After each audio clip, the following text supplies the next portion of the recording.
शेदा एक भोला भाला सा इंसान था। आज वो अपनी बेबी को लेने उसके गांव जा रहा था। रास्ते में उसने एक जगह गधों को घास चरते देखा। खैर वो अपने ससुराल पहुंचा। बेबी के भाई ने उसे बैठक में बैठा दिया। इतने में एक आदमी दौड़ता हुआ आया और कहने लगा कि भाई, मेरे गधे कम हो गए हैं। अगर आपने देखे हों तो बताइए। शेदे ने फौरन कहा कि हाँ, मैंने फलां जगह गधों को घास चरते हुए देखा है। वो आदमी दौड़ता हुआ चला गया। थोड़ी देर बाद वो आदमी दोबारा आया और कहा कि आप तो अजीम आदमी हैं। आपने जिस जगह बताया था ठीक उसी जगह गद्दे मौजूद हैं। फिर वो चला गया। अब रोटियां पकनी शुरू हुई। क्योंकि वो बावर्ची खाने के करीब ही कमरे में बैठा था, इसलिए उसे रोटियों के थप थप की आवाज सुनाई दी। इस आवाज से वो रोटियां गिनने लगा। जब उसे खाना पेश किया गया तो उसने 3 रोटियां खा ली। जब चौथी रोटी दी गई तो उसने कहा, आपने कल 7 रोटियां तो बनाए हैं, जिसमें 3 मैं खा चुका हूं। अगर ये भी मैं खा लूं तो बाकी सब क्या खाएंगे।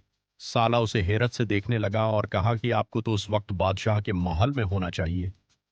उन दिनों महारानी का हार कम है। बादशाह ने ऐलान किया है कि जो भी वो हार ढूंढेगा उसे इनाम दिया जाएगा। जब वो बादशाह के महल पहुंचे तो उसने सोचा कि मैं अगर 40 दिन की मोहलत मांग लूं तो मैं हार ढूंढ लूंगा। उसने बादशाह से कहा कि मैं 40 दिन का चल्ला काटूंगा।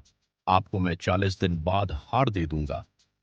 40 दिन उसने महल में खूब मजे किए, लेकिन 40वें दिन उसे बड़ी परेशानी हो गई।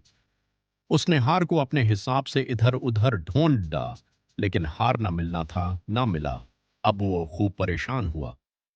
रात हो गई थी, लेकिन उसकी तो नींदें उड़ गई थीं।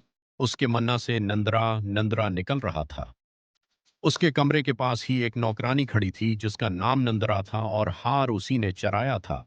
उसने सोचा कि उसको तो मेरा नाम पता है, कल ये बादशाह को मेरा नाम बता देगा और मैं पकड़ी जाऊंगी।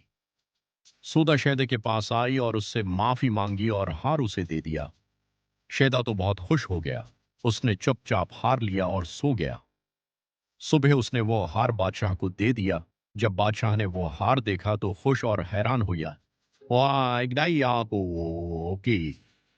उसने शैदे को ढेरों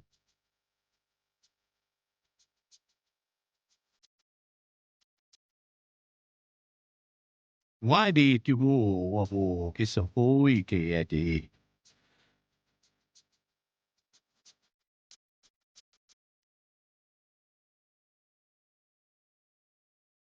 रखसत कर दी।